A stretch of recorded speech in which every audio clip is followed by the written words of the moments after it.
Hello YouTube, my name is Joe Wright and today we are talking about Dr. Sleep. Now let's talk about the good things in the film.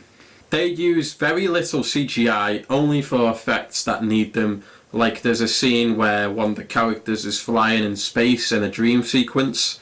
Fair enough, CGI then, but when it comes to monsters and other effects of the such like that, they always use practical effects in this movie, and I applaud them for that because practical monsters and effects and environments always look 1,000 times better than CGI. The film has a lot of effective scares as well, and it does not rely on cheap jump scare tactics, as a lot of the horror in this film is genuinely horrific and kind of like in a kind of like oh my god that's horrible kind of way, less than a boo type of way, but more of a like oh my god that's really horrific.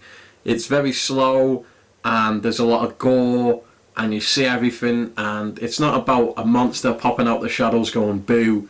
It's much more like murders and so on, and transformations that are a bit gory and scary, stuff like that that is genuinely pretty creepy, rather than this sort of fake jump scare nonsense we see in a lot of horrors now. The film is very well paced as well, with a very engaging story and characters that are well performed for the most part. It has a fantastic score that is very nostalgic to the original Shining, in not just the music but also references, set design, story arcs, so on, as this is a continuation of the first Shining film and we see a lot of old story beats and questions finally get answered years later, which is great. Now let's talk about some of the bad things in this film. The new kid actor is a bit cringy. Danny in Shining 1 was this really scared child, and he was always like quiet and like petrified, and you could really feel the tension from that kid actor. This kid actor in this new one, she's just like overconfident and too cocky, and she's a bit cringeworthy. She's not a bad actor, she's just not very believable.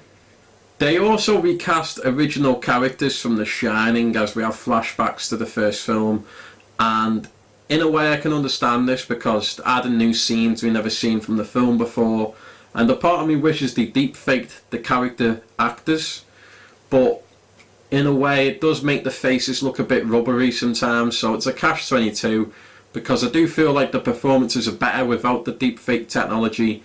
In conclusion, Dr. Sleep is a great film.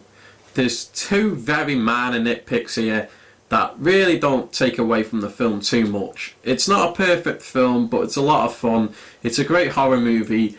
This film is pretty solid with a few minor nitpicks, and if you haven't seen it already, check it out. I guarantee you'll like it. I don't think it's as good as the first Shining, but it's a very good competitor, and I feel like it's better than It 2, but maybe not as good as It 1. Anyway guys, those are my thoughts on Dr. Sleep. It's a pretty good film, an 8 out of 10, 4 stars out of 5. Check it out if you can. Thanks for watching, my name is Joe Wright, and I'll see you guys next time.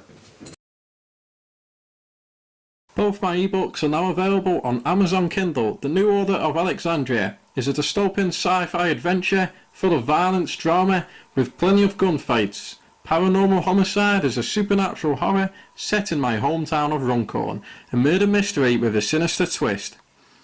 Both of my books are 18+, so you never miss out on the dark and gritty details. Don't forget to follow our Facebook page, The New Order of Alexandria, for everything NOA.